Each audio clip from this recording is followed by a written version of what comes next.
In 1971, Timothy Leary had an epiphany during a tarot reading that utilized a set of cards designed by Crowley.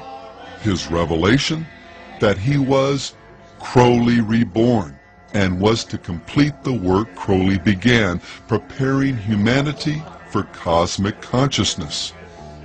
Leary acknowledged this powerful connection with the great beast in a letter to Wilson, observing that the coincidences, synchronicities between my life and his are embarrassing. From this connection flowed frequent references to Crowley, his philosophy, and their common destinies in Leary's writings and speech. Well, I've been an admirer of Aleister Crowley. I think that I'm carrying on much of the work that he started over 100 years ago, and I think the 60s themselves. You know, Crowley said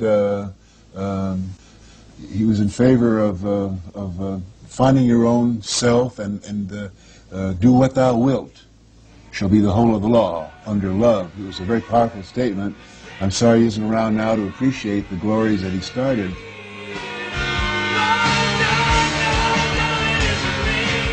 The phrase, "do what thou wilt," was taken from the Book of the Law, Crowley's most renowned work and one whose composition is worth understanding in the context of our study. While visiting Egypt in 1904, Crowley's first wife, Rose, began going into spontaneous trances, muttering things like, "They are waiting for you," and "He who was waiting was Horus." Intrigued, Crowley and Rose went to visit the Cairo Museum. From a distance she spied a glass case and exclaimed, "There he is." Upon inspection, the case did contain an image of Horus painted on a wooden stele, but what particularly stunned Crowley was its exhibit number, 666, his number, the number of the beast. Convinced now that something supernatural was happening, Crowley went back to his hotel and performed a ritual, summoning this higher power. Over 3 successive days, beginning on April 8th, the book was channeled through Crowley while in a trance. And the content of this revelation? "I am the snake that giveth knowledge," the Spirit said. "To worship me take wine and strange drugs, whereof I will tell my prophet."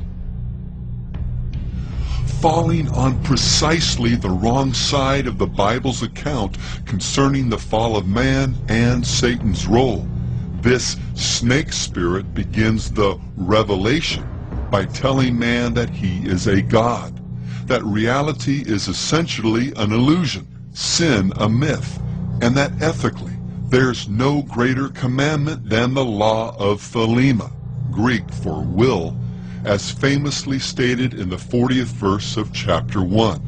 Do what thou wilt shall be the whole of the law. We do what we want to do when we want to do it.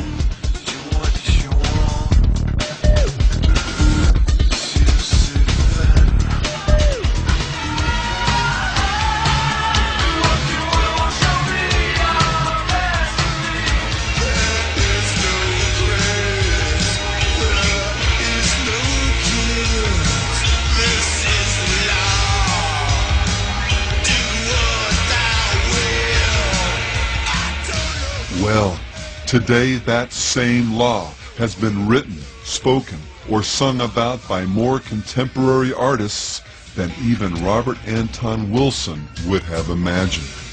John Lennon, Jim Morrison, the Black Crowes' Chris Robinson, and Marilyn Manson have all trotted it out in one form or another as words to live by. Harry Smith inserted it into the original handbook that came with his renowned Anthology of American Folk Music. It shows up in songs by Mudvayne,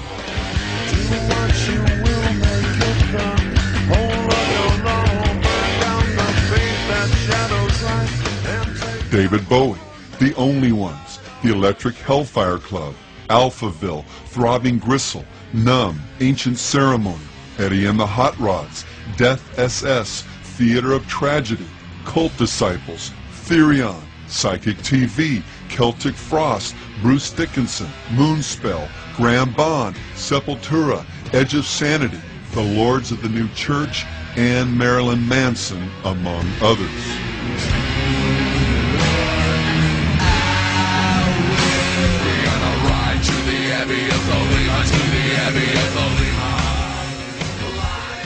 The band 311 not only uses Crowley's Law as a lyric,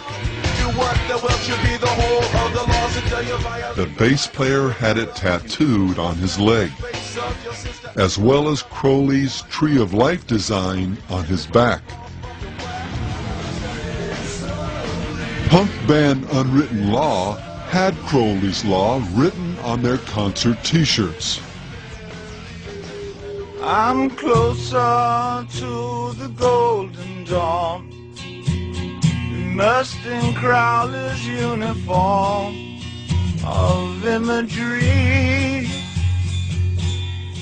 Among rock artists who have studied and embraced aspects of Crowley's magical system, Daryl Hall, Sting, Coil, and Killing Joke, among many others, could relate at some point in their careers to Bowie's comment, "My overriding interest was in Kabbalah and Crowleyism, the whole dark and rather fearsome netherworld of the wrong side of the brain." Director Donald Cammell, the man behind the underground film Performance, used to enjoy telling friends that, as a child, he would sometimes be bounced on the knee of the wickedest man in the world. Significantly, the film starred the Stones' Mick Jagger and Anita Pallenberg, herself a devoted occultist, and explored nihilism and insanity through the metaphor of rock and roll. The only performance that makes it, that really makes it, that makes it all the way, is the one that achieves madness, right? Cammell also played the role of Osiris in Lucifer Rising, the film by another Crowley devotee, Kenneth Anger. Anger directed and produced a number of occult films that utilized the talents of rockers Marian Faithfull, Mick Jagger, Jimmy Page, and Bobby Beausoleil, another Crowleyite who was later convicted of murder in relation to the Manson cult. And Led Zeppelin's Jimmy Page's fascination with the great beast is so notorious, it rates its own link on a website dedicated to Crowleyana. From studying magic as an adolescent, purchasing Crowley's old house, buying an occult bookstore and naming it after a periodical Crowley published, inscribing Do What Thou Wilt onto the runoff vinyl for the first pressing of Led Zeppelin III, even acting out rituals on stage that look an awful lot like those described by the Beast in his, quote, instructions to his magical order. Page meant it when he said, "I've employed his system in my own day-to-day life." While few artists have shown the same level of dedication to Crowley's life and philosophy as Page, or the members of Coil, or any number of satanic metal bands, there's one sense in which Crowley's legacy has become central to the spirit of most of rock and roll. We'll discuss this in more detail in Part 8 of this series, but for now understand that his primary message was simply, find your true will and then do it. Thou hast no right but to do thy will. Do that, and no other shall say nay. Every man and every woman is a star. Which, when you boil it down, really means there is no God but man. This is not to say literally that there's no God. Satan knows there is, as do all men, if but just deep in their hearts. The crux of Crowley's demonic creed was just that each individual has no higher authority than their own will, that we are free to live life as we please. And this was the lie that the serpent hissed in the garden, and the deception that has become the siren chorus that floats through the world of popular music. Just look into your